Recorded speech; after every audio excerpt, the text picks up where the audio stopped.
Rakkoo nageenyaatiin raafamaa kan jirtu Shawaa Kaabaarraa tajaajilli bilbilaa dajite. Waggoota muraasa asitti wiirtuu hidhattoonni keessa socho'an ta'aa kan dhufe godinni Shawaa Kaabaa erga kamisa darbeerraa eegaluudhaan tajaajilli bilbilaa guutummaatti adda cituun gabaafamee jira. Kanneen maatiin isaanii godinicha jiran akka jedhanitti tajaajilli bilbilaa kun seensa magaalaa Finfinnee irratti kan argamtu sulultaa hanga daangaa naannoo Amaaraa Qarree Gohaatti kan adda cite. Kanaanis tajaajilli bilbilaatis ta'ee intarneetii aanaalee godinichaa akka sulultaa Wacaalee, Dabra Libaanos, Fichee, Kuyyuu, Hidhabuu Abootee, Dharraa fi warra jaarsootti tajaajilichi adda citu bilbiloota yaalleen mirkaneeffanneeti jira.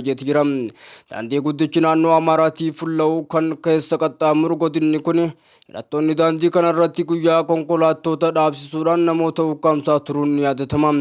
Kanaaf jechaas konkolaachistoonni daandii kanarra deeman imalaan duratti bilbilaan haala daandichaa erga iyyafatanii kan deemaa turan amma sababa bilbilli cufameef haala jiru osoo hin hubatin imaluun yaaddoo dabalataa ta'us himaniiti jiru. Tajaajilli bilbilaa fi intarneetii kun adda cituun rakkoo nageenyaa godinichatti ammaachaa dhufeen kan wal qabatu akka ta'e shakkiin jiraatulleen gama mootummaatiin hanga ammaatti wanti jaame hin jiru. Aanolee godinichaa hedduu keessatti sochiin hidhattoota waraana bilisummaa Oromoo kan jiru yoo ta'u, aanaa Dharraatti ammoo dabalataan sochiin hidhattoota faannoo jiraachuu ammaan dura jiraattonni himaniiti jiru.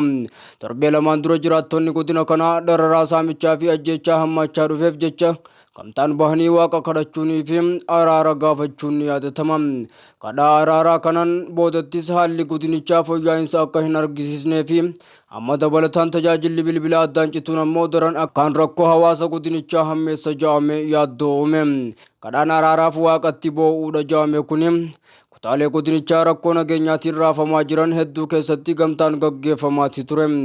Salaaleen dur maqaa gaarii qaba. Abbootiin keenyaa fi gootonni Salaalee kaleessaa qabsoo gabrummaa sabarraa ittisuudhaaf Oromoof bu'uura kaa'anii har'a wanti jiru faallaa kanaatti sabuma tokko gidduu jaalalli dhabame jee. Namni keenya wal ajjeesuu qofaa miti kan ajjeefame iyyuu awwaala dhabaatii jira. Jireenyi uummataa baay'ee miidhame, uummanni buqqaatiirra jira jaanii jiru. Aanaa Dabra Libaanositti haadha siinqee kan tahan aadde Faayituu Wadaajoo rakkoo nageenyaa amma Salaalee mudate kanaan kan wal ajjeesaa fi wal dararaa jiru obbolaadha jedhaniiti jiru.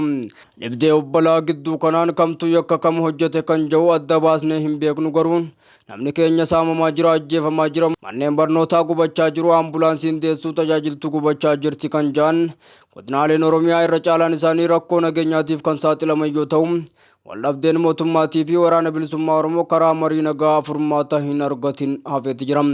Marsaa lamaan Taanzaaniyaatti bara darbe kan mari'atan yoo ta'u, waliigaltee malee addaan bahuun kan yaadatamudha.